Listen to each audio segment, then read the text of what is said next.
So I hope that was really informative for you. I don't think I explained very well what that video was. So that is a result of another With Foundation grant, a collaboration between the National ACLU, Disability Rights California, the Mind Institute, and the State Council for Developmental Disabilities.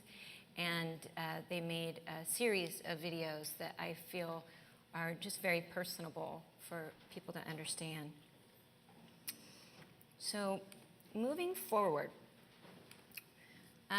so Article of Faith, physical or mental disabilities in no way diminish a person's right to fully participate in community and in all aspects of society. People with disabilities have more medical conditions, they are more often poorly diagnosed, and they're undertreated. Maybe that's because 10% of people under guardianship or who sought guardianship said that they were identified by a medical professional as the person who first recommended it. Let me say that again. A medical professional first recommended the guardianship. So why supported decision making? It is supported by the U.S. Department of Health and Human Services, the American Bar Association, the National Guardianship Association, the Autism Self-Advocacy Network, the ARC, and NAMI, the National Alliance for Mental Illness. So remember, self-determined people have improved psychological health, increased better adjustment to increased care needs, have a better quality of life, employment and community integration. People who have more self-determination have increased health, welfare, and safety. So according to the National CQL database, only half or fewer of the over 8,100 people reviewed were exercising choices about home, work, goals, or services in a way that was meaningful to them. So the key concept is informed consent, and like it is to capacity is to guardianship. Three key parts of informed consent is information to the person, understanding by the person, and choice by the person. As with every decision, assistance can be provided to help the individual make medical decisions. As Jonathan Martinez famously says it, please explain it to me in English. And that's how it feels when you go to the doctor and you need some help for all of us, I think. The ability to make decisions is a continuum. So we all have different abilities to make decisions, and a capacity to perform surgery is different than the capacity to consent to it. So therefore, there's a need to empower people and enable them to provide informed consent that is flexible, immediate, improve doctor-patient communication and collaboration, and increase the role of family, friends, and people close to the patient. And I'm going to give you a website of UCSF in just a few minutes here and talk about what that can look like. So people using family, friends, family members, professionals to help them understand the situations and choices they need to make so they can make their own decisions. Supported decision making. And again, that should be to the maximum of their unique abilities. So supported healthcare decision making is really outlined well on the UCSF Office of Developmental Primary Care website. And there is an immense amount of tools there for young women who are menstruating, for behavior, for many different ways of communicating about healthcare. There are many tools there. And that particular office focuses on people with developmental disabilities in transition to adulthood. So it's really a great resource. Solution and possibility. So everybody has a different solution, everybody has different needs. Some people need one-to-one support, some people need less, some people just need an explanation. So it should be as unique as it is to each person. So EPSDT is early periodic screening and diagnosis treatment. And this is to identify and treat problems early before they worsen.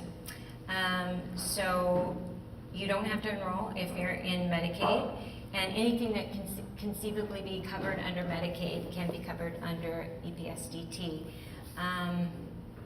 If some state could cover it to fix a medical problem, help it, or keep it from getting worse, California must cover it under EPSDT.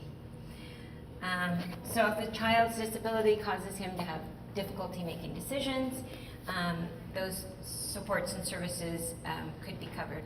And examples could be speech, OT, PT. You need authorization from your doctor. Coordination. So if the school is a Medicaid provider, any medical services and supports in the IEP are covered by Medicaid. And those examples, again, might be PT, OT, and speech. So supported decision-making can be applied in many different contexts and situations to help people exercise their right to choice. And here's an example of a medical advance directive with supported decision-making language included. My agent will help me make decisions and give me the support I need and want to make my own health care decisions.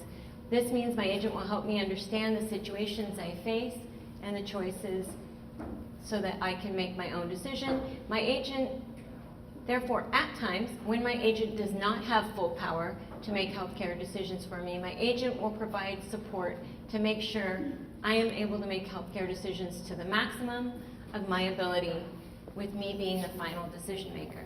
So that's one example. Here's another one for a power of attorney. It is my agent's intent to work with me together to implement this power of attorney. That means I should retain control over my life and make my own decisions with my agent's support to the maximum of my ability. In giving the agent the power to make certain decisions on my behalf, but the agent agrees to give primary consideration to my expressed wishes in the way she makes those decisions. So when the person is unable to make those decisions, they're making decisions based on what they know about that person. Financial authority. So basically this is an example of what a person would agree to buy, sell, or manage up to a certain number of dollars. So for instance, I'm going to be telling you later about able accounts, but a person may say, okay, I have a supported decision-making team. This person on my team is going to help me with finances, and I agree that I can have complete freedom up to a certain amount of dollars, and then I think I do need help in finances. I would like this person on my team, if anything's above that amount, that they're going to help me make those financial decisions. And also for the person, that the person that is helping them is limited in making the decisions in the sense that they're going to consider always the individual.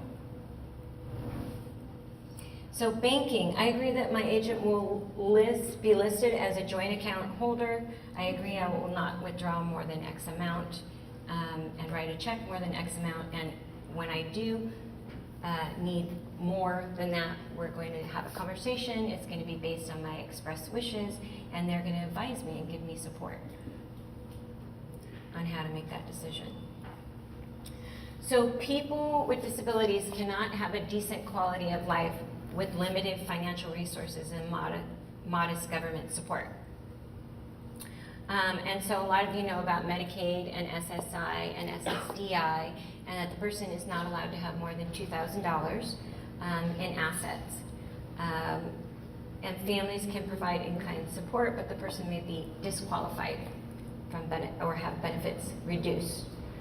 So because of the means test, people with disabilities fear working. They're discouraged from working and from saving money. They have to spend down their assets, and they often can't afford housing. So now we have the ABLE Act, Achieving a Better Life Experience, and they have that in many different states. I think there's 14 or 15. California had an ABLE Act that is not quite an ABLE program that is not quite working yet, so I'll tell you about that. But like 529 accounts for education, an ABLE account allows a person to have up to $15,000 a year in an account tax-free, and it doesn't affect their benefits. So basically they can have up to $100,000 in that account, and so up to $15,000 a year, and then up to $100,000 total, at which point Social Security would suspend, but it doesn't mean that they have to reapply and that they're now ineligible. They would still be eligible, their Social Security would suspend, and then when it went back under $100,000, they would still be qualified. And right now, the program that I have found to be most recommended is the Ohio Stable Account, because California had ABLE program going, and then I believe the investment company bowed out, and there's some other things. I know that California wants to make the ABLE program the best program that it can be, and so it's taken a long time, and there's some things that they're working out. So it sounds like the ball is rolling again right now. They're hiring some people and they're making some moves, but it's not ready yet. So you can have an ABLE account in another state, and then as soon as California is ready, it'll roll over to the California program. So ABLE accounts must be established by an individual. An individual eligible for SSI is automatically eligible. And establishing eligibility is designed to be done by filling out a tax form with a doctor's certification showing that the person has a disability. You don't have to live in that state to use that ABLE account, which I just shared with you. And this is the website in the state of California, and also that is the Ohio Stable Account. You can look, there's a national resource of ABLE programs, and they're all different, but I can tell you in the ABLE program for Ohio, the person does not have to be conserved. So it's very simple. There's an ATM card that comes with it, so you can have a certain amount that the person's going to have on the ATM card, and then you talk more if it needs to be increased. So they can have a support person on the account. So anything that is a basic living expense can be covered by the ABLE account. So education, tuition, housing, employment support, health insurance, medical, vision, transportation, any other life necessities, including clothing, adaptive equipment. It could be advocacy services. So it's just not going to be me going out to Cheesecake Factory for myself, It has to be for them, and they're able to participate and have their own account. So basically it's a path out of poverty. You have an ABLE account, education, employment and training, transportation, you get a job, you earn income, and you're more empowered. So before ABLE accounts, they had special needs trusts. And basically, when we're referring to a special needs trust, really we're referring to a third-party trust. And in those cases, it does have tax benefits. It's not tax-free, but the person who is the trustee has complete control over the finances in that case. And then the person who's a beneficiary has zero control, really. And I have heard of there can be teams for special needs trusts, and there can be care managers that help with the care, and the trustee can help with the financial portion. But really, if we're talking about independence and autonomy, the ABLE account is the way to go, and it's tax-free. But if you have additional funds, a special needs trust is an option as well. So again, the trustee decides everything about how the money is spent. The person has no choice in that. The person with the disability or chosen supporters can help decide how the money is spent, which I already went over. So the purpose of the ABLE Act is to support them to have health, independence, and a better quality of life. Shouldn't ABLE accounts increase self-determination? Yes, I think I have driven that home. And it sounds like a job for supported decision-making. And so this all ties in together of the person being able to have maximum autonomy and support in their life. For end-of-life planning, there's a thing called the Conversation, and another program called 5 Wishes that allows the person to express what they would like on hospice care and in their health care. growth clause. So my agent and I will review the power of attorney or the advance directive plan to see if it should be changed or canceled every however often the team decides. However, unless my agent and I change the power of attorney, I cancel it, my agent resigns, or the agent dies, this will continue. So these are examples for you. And I'm going to send this to you. You can check ACLU websites and other sites that have more examples. So the elephant in the room, safety. The elephant in the room is safety. And nothing is 100% safe. Conservatorships are not 100% safe, and neither is supported decision making. But we do know that self-determination increases safety. So how can we increase safety? We can enable people to have communication skills, specific job skills, and like we said, contrived situations, and according to the maximum of our unique abilities. And I just want to say, and I'm going to say this tomorrow when we talk about implementing supported decision making, I think it can feel overwhelming, and people say, when do we start? How do we start? Where do we start? And you just start wherever you can, whatever you can do right now. What is the baby step that you can do right now? What is the baby step that they can do right now? What choice is there, and how can we teach them social skills? And I can tell you, as a mother of 3 with disabilities, that it can be overwhelming. And so that's why it's really important to have a support team and just start. Wherever you start is the perfect place to start. So skills, purpose, community, and safety. So living a life, having increased self-esteem, having choices, being able to ask for help and support increases greater self-determination and increases safety.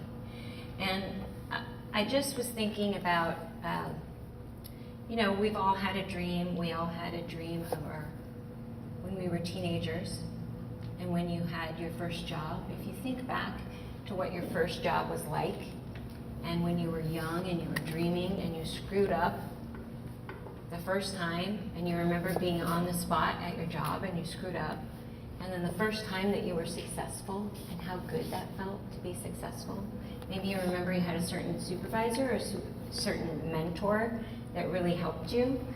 And so when people with disabilities are out in the community and really experiencing life and being able to make mistakes and have support and learn, they're able to have more autonomy and to trust themselves and to know that they have control over their lives.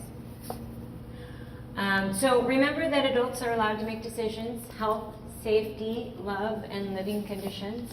And so we don't always make perfect decisions. And in the case of one woman that I know, she's about 32 years old, she knows that she needs help in her social and other relationships, and she has people on her team that helps her with that. So I think that the more that people learn, the more that they're open to the idea and to have support where they need it.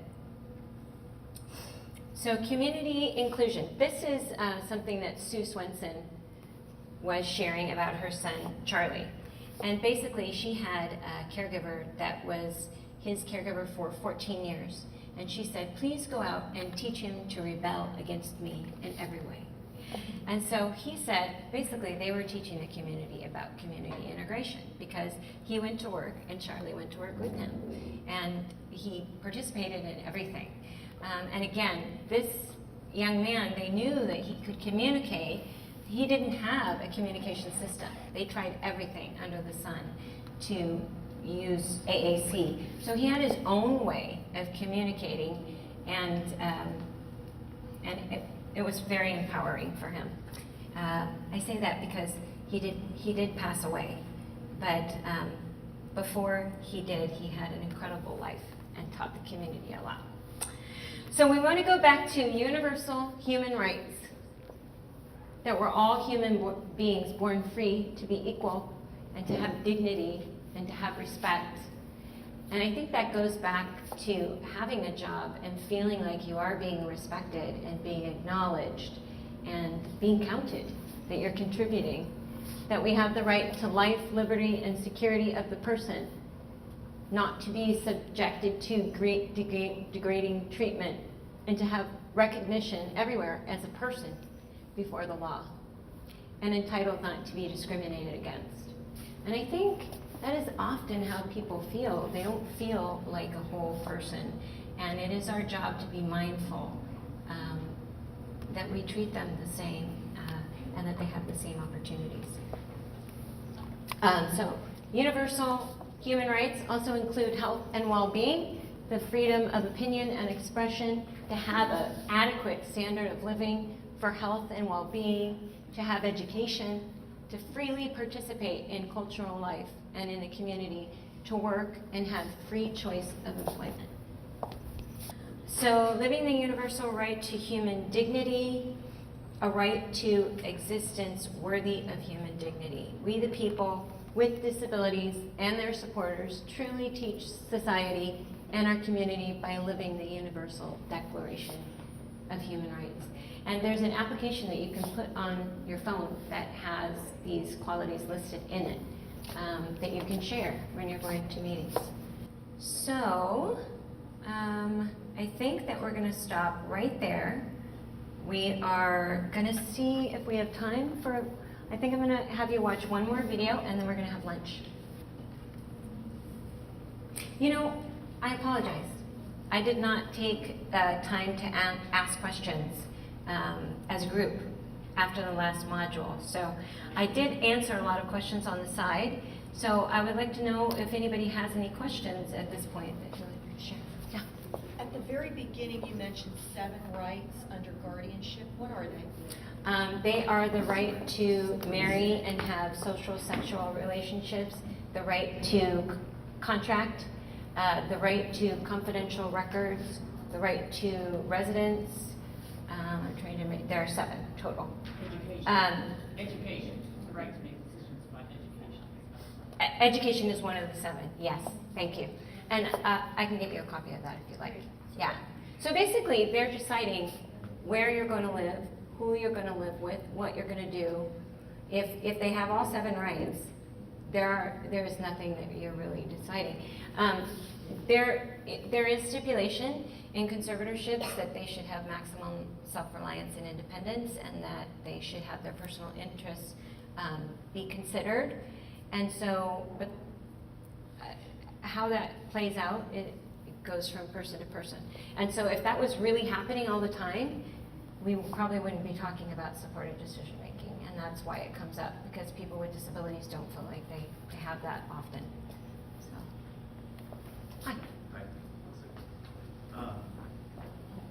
My limited understanding of conservatorships allows if something bad happens, if a contract is entered into or a bad relationship is gotten into, that it can be unwound.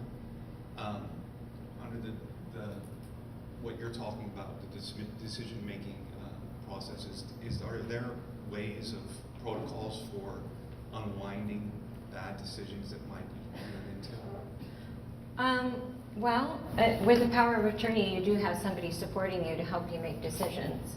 But if the person is not cooperating, if my son is not cooperating or doesn't want to ultimately do that, he still can proceed the way he wants. Well, it depends on how he has his supported decision-making agreement, but yes. Yeah. Okay. It depends on what he's saying that he needs, what support that he needs. For instance, I know people with disabilities who can't make financial or medical decisions, and they have lots of choices and decisions that they want to make and need to make every day, but they never will be able to do financial and medical decisions. But there are plenty of people with disabilities who can learn, or to a certain extent, learn to do that. So it really depends on the unique person. I think that there are people with disabilities who don't want to make financial decisions. And I'll tell you, I just want to share with you that I spoke at the ACLU in 2016, and an attorney there and I had a parent group. And so we followed up with those people, and they wanted to implement supported decision-making for their individuals, and those individuals wanted to do it. And those individuals, like most people, haven't been making very many decisions. They haven't been practicing problem solving. And that's why we're really sharing this with you. And all of those people wanted their parents to help them, and they were afraid to make decisions. They want to make decisions, they want to learn, but they're not going to learn if we don't teach them. And so in the cases that I worked on, they all chose to have their parents on the team and to support them. And other people don't. They want to choose, often when it comes to sexual social relationships, they may want an uncle or an aunt or a neighbor. But I think the whole point is that it's okay for people to say that they need help, and I think the more that they know that they can have freedom of choice, and that they can pick the people that support them. And that's important, because they may feel really bad in certain situations where it's not a good situation. They shouldn't have that person on their support team. Hi. Hi. Hello. Hi, thanks. I probably don't need a mic, I have a few questions. One, I just want to confirm that you are using the terms guardianship and conservatorship interchangeably, right? There's not some additional level I'm unaware of that's guardianship. You're the third person that asked me that, so I apologize. Yeah, in the state of California, we call it conservatorship. Guardianship is the same as conservatorship in Okay. California. However, in other states, like the rest of the United States except for Tennessee, they call it guardianship. And they do refer to conservatorship, but it's only for the financial portion. Okay. And then some other questions, and let me know if you're going to cover this more later. But I'm curious about the limits of full conservatorship. You mentioned that it's very difficult to get out of a conservatorship relationship, and also that courts tend to approve them, which I'm a support professional, I know that very well. And yet I have a number of people that I support who are dissatisfied with their conservators, dissatisfied with the level of control that their parents exact over their lives, etc. And so I'm wondering about tools, resources, and legal rights that we can enact when we're attempting to help somebody form a supported decision-making team and support them in their decision-making, but when that is in direct opposition to someone who has conservatorship. Well, I'll say one of the reasons that the sign-up sheets are really important to me is because I want to know if you're a support person, if you're an attorney, if what you do in your life, if you're interested in supported decision-making, if you want to be a proponent of supported decision-making, if you want to be a provider that helps people with that. And that's why we're educating people, because there are very few resources. However, like we said, supported decision-making is already built into all the regulations, really. So how you can do that is you look at your IPP, you look at the Lanterman Act, you look at person-centered planning. Do they have a person-centered plan? Is this, expressing her wishes? And there are codes, welfare and institution codes, that allows that people to invite whoever they want to the IPP, even if they're conserved. It says the individual and the conservator. The individual consumer comes first, actually, even when there's a conservator.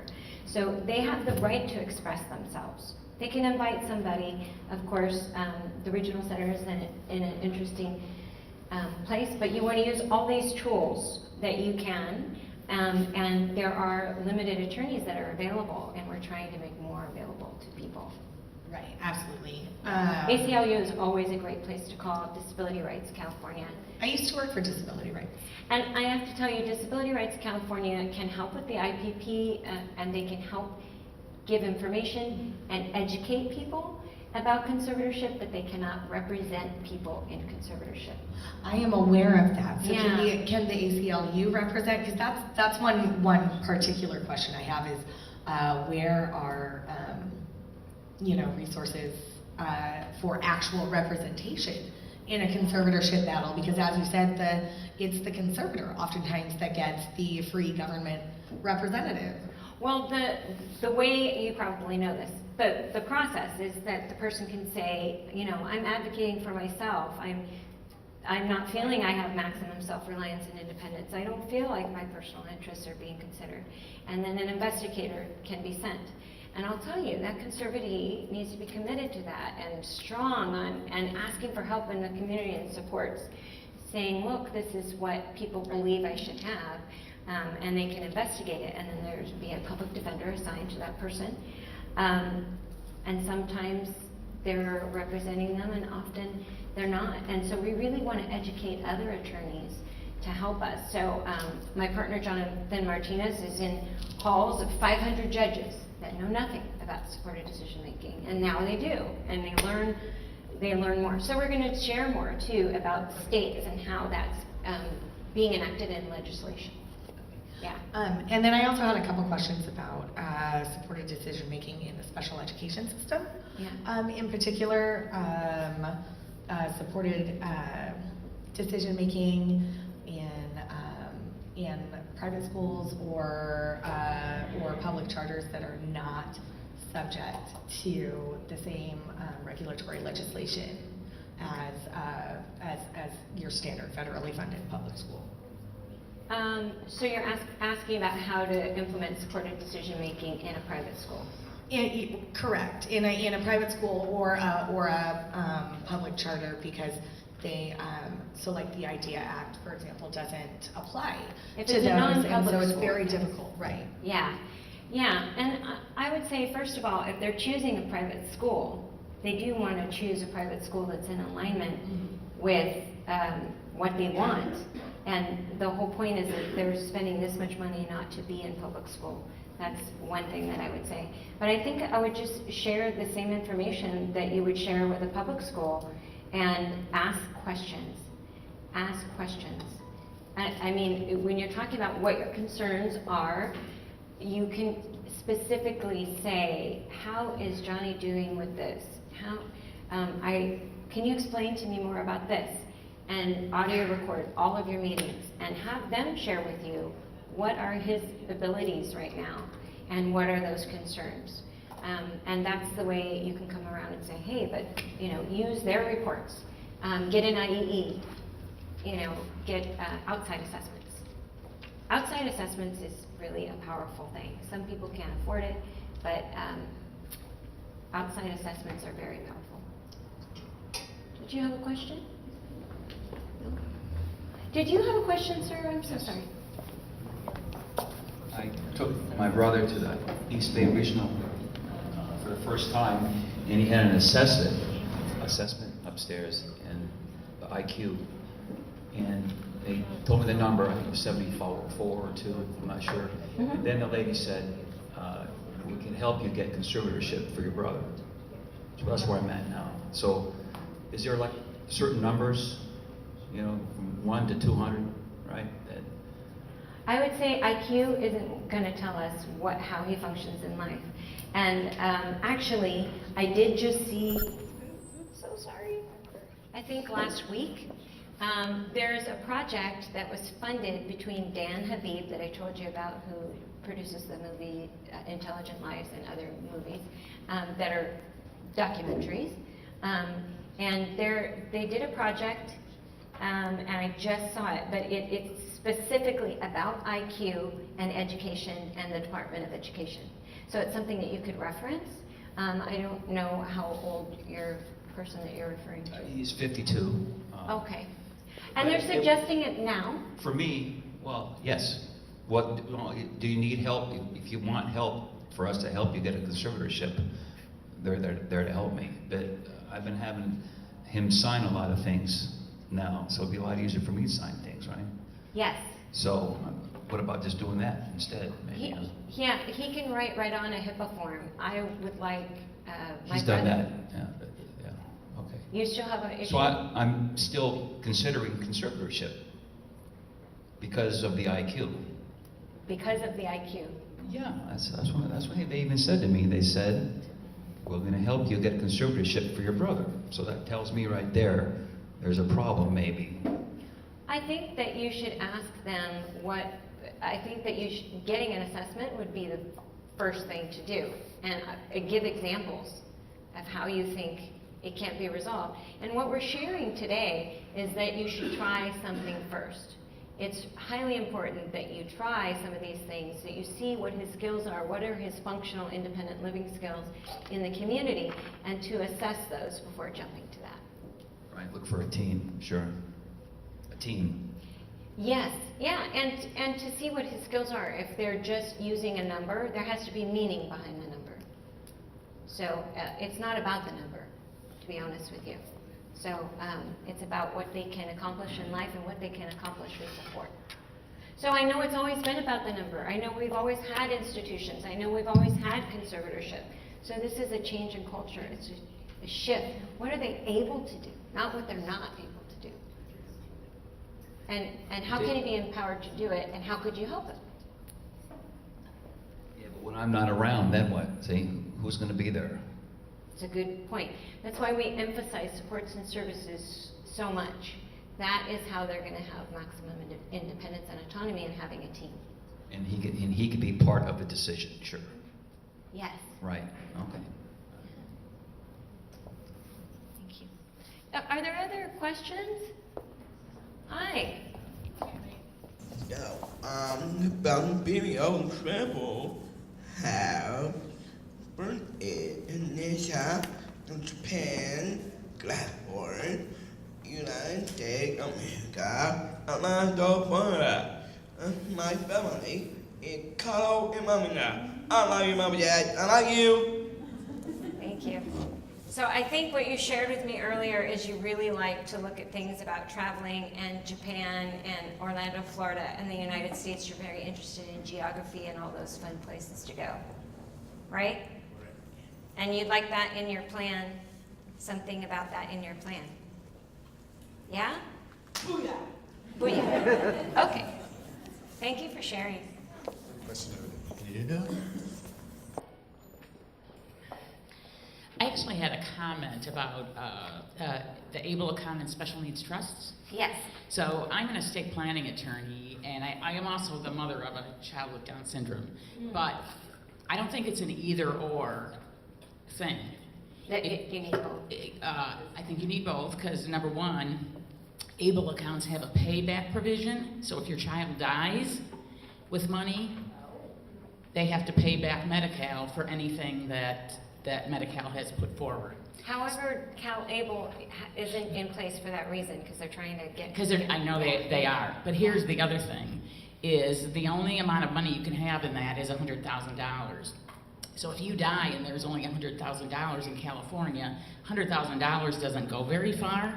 So what I've been recommending for my clients is when we do special needs trust, we put a provision in there that allows the trustee to continue to fund that ABLE account so that the individual does have autonomy, but also has a larger amount of money so that their quality of life, especially I feel in California, is much better.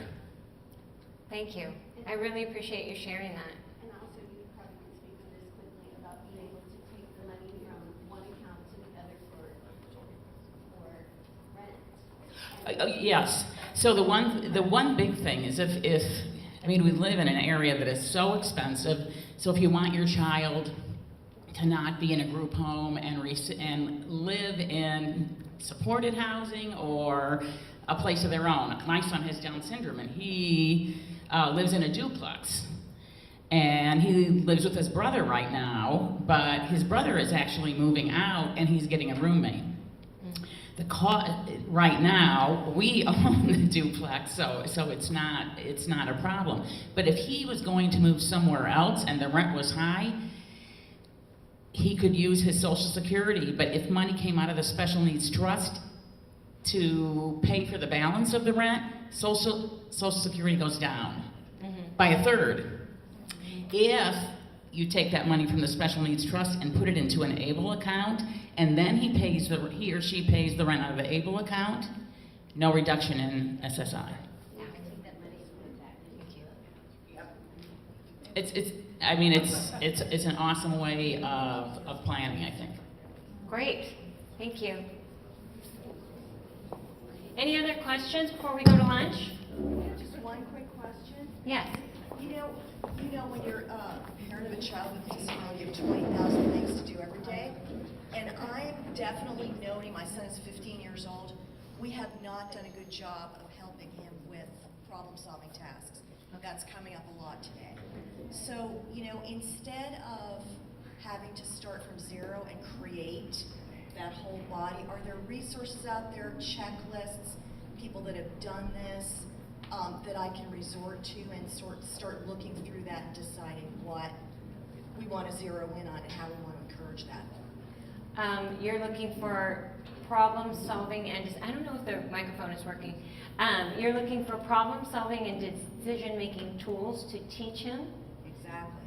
Well, I'm sure there are a lot of tools, but I would start with what he's interested in and the functional things that he needs to accomplish. So activities of daily living, there's, I'm sure, many examples of activities of daily living goals that he could have, but you're talking about having not a supported decision-making agreement, you're talking about the specific goals. It sounds to me like a precursor for someone being successful with a supported decision-making arrangement is that they've had practice in problem solving. Yes, they need practice in problem solving. So I think we do some of that, but I'd like to be more comprehensive about it. I don't want to sit down and figure it all out myself because I have 20,000 other things to do. Yeah. So what I'm saying is, has someone done that for me already? Can I just plug into something, look over, say, okay, we need to look at that, this, you know what I'm saying? Basically, I would look to transition goals. So in your IEP, you can say, we need to have some independent living goals, we need to have employment goals, and that obviously will be contributed to by the team. And then also, does he have an IPP? Yes. Okay, so you can have IPP goals that have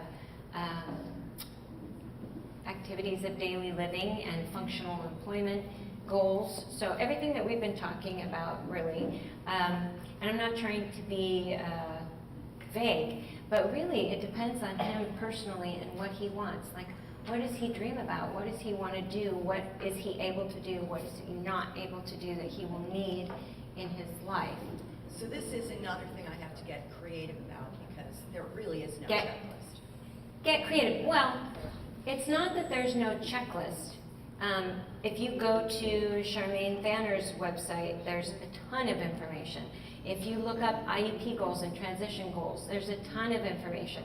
And then you can tailor those goals to the I statements and to have choice in it.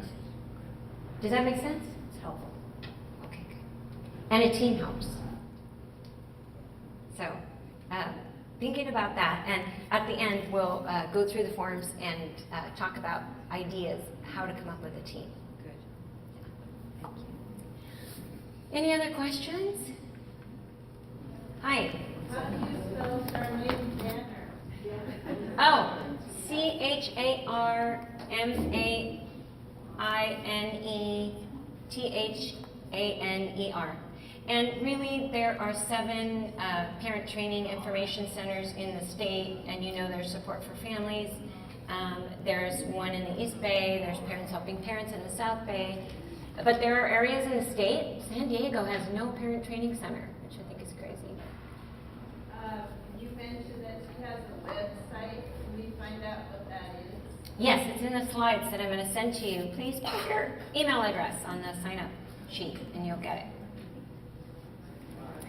Okay, so I think we're going to go to lunch now and come back. Thank you.